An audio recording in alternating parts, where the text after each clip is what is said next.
She didn't raise her voice. She didn't make a scene. She was just a teenage girl seated in first class with a valid ticket, a blue backpack resting gently on her lap, and her gaze fixed out the window.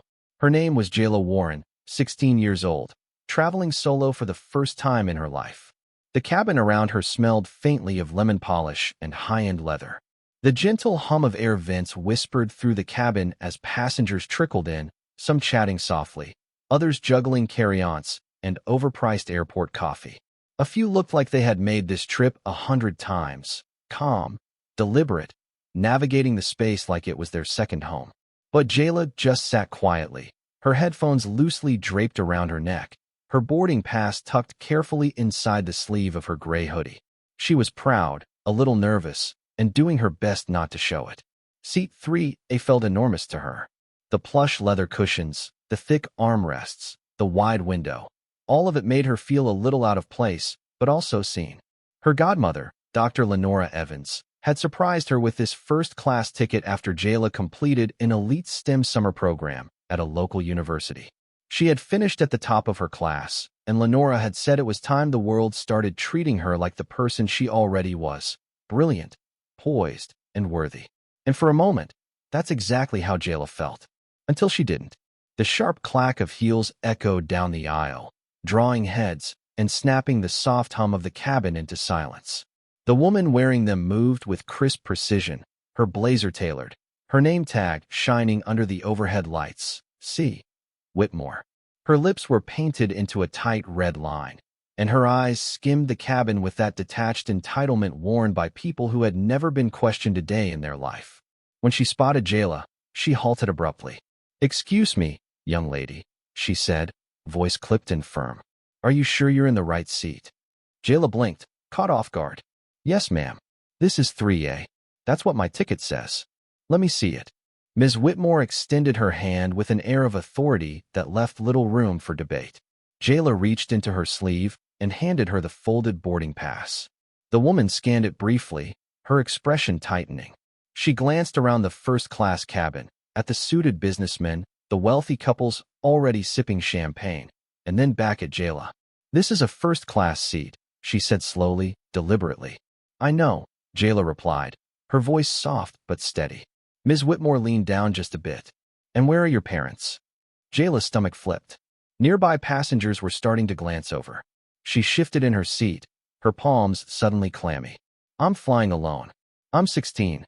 Ms. Whitmore straightened up and folded her arms. Her tone grew sharper. "Then you need to move to the back. This must be a mistake." "It's not," Jayla said, trying to keep her voice even. "My godmother bought the ticket. She works in aviation." But Ms. Whitmore had already made up her mind. "I need you to cooperate. You're holding up the boarding process." The silence that followed was suffocating. Passengers avoided eye contact. A few exchanged uneasy glances. No one spoke. No one intervened. And so, with her face burning and her heart hammering in her chest, Jayla stood up, gathered her things, and walked back to coach. She didn't cry, but something inside her cracked. In the cramped, narrow seat of row 27, she stared out the tiny oval window, her hands clenched on top of her backpack. Her pulse thudded in her ears. A rush of shame, of rage, of helplessness swirled in her chest. She pulled out her phone, her fingers trembling, and typed a message to her godmother. "They made me move. Said I didn't belong. I was in my seat, and She couldn't finish the sentence.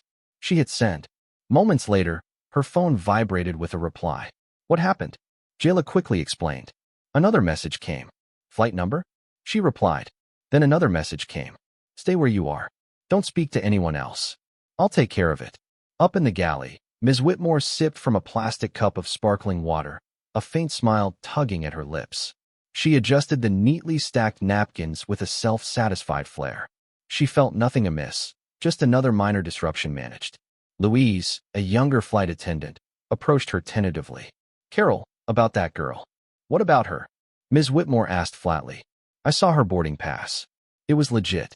Carol rolled her eyes. "A lot of things look legit, Louise. She didn't cause any trouble. She was just in the wrong seat." "But what if?"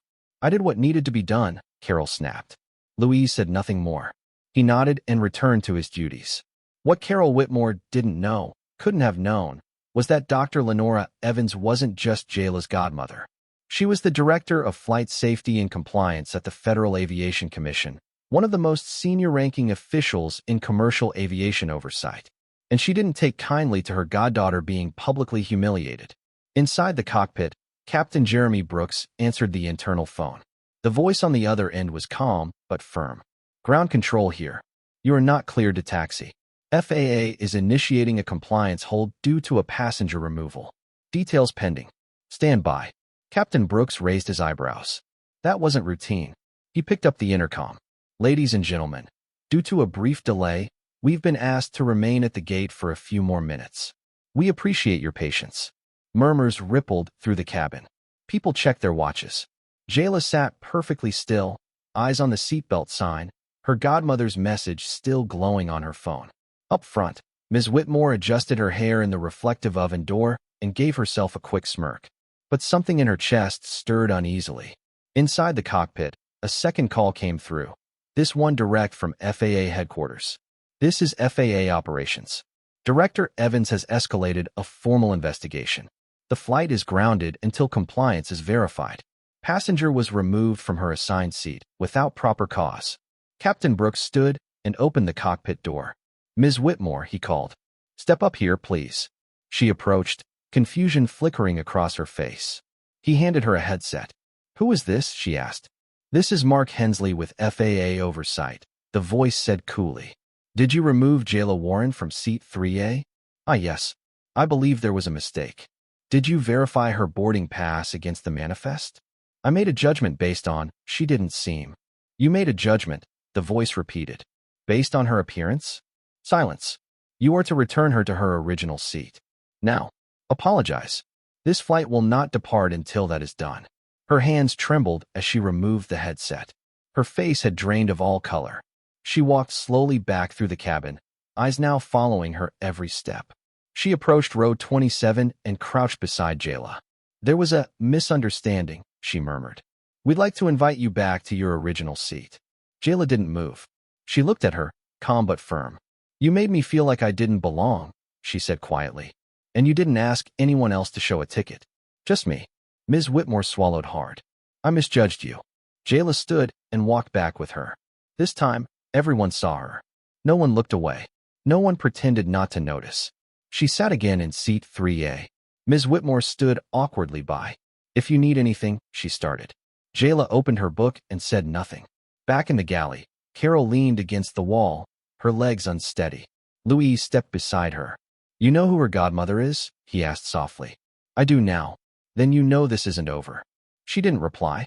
Inside the cockpit, a final message arrived. A compliance officer would meet the aircraft upon landing. Ms. Whitmore would be escorted off the plane for formal questioning. The remainder of the flight carried a thick tension. Passengers whispered. Some cast glances toward Jayla, a few nodding in silent acknowledgement. Eyes that once held suspicion now held guilt. Or admiration. When the plane landed, 2 uniformed FAA officers were waiting at the gate. One stepped toward Jayla. "Miss Warren," he said kindly. "You'll be the last to disembark. Just wait here, please." She nodded. The second officer approached Carol. "Ms. Whitmore, you'll come with us." She turned pale, but said nothing. As she passed Jayla, their eyes met for a brief moment. Jayla didn't glare. She didn't smirk. She just looked back, quiet, resolute, and unmoved. And that, somehow, was worse. Outside, news vans were already arriving. Word had spread. Reporters were assembling. Inside the airline's corporate offices, executives were holding an emergency meeting. The incident had become impossible to contain. Video clips, passenger statements, internal staff chatter, the silence of the crew.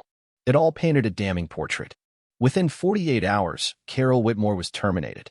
The airline announced sweeping changes, mandatory anti-bias training, enhanced ticket verification procedures, and a dedicated discrimination hotline.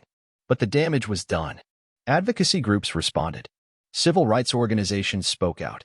The hashtag #SheBelonged263 dominated headlines.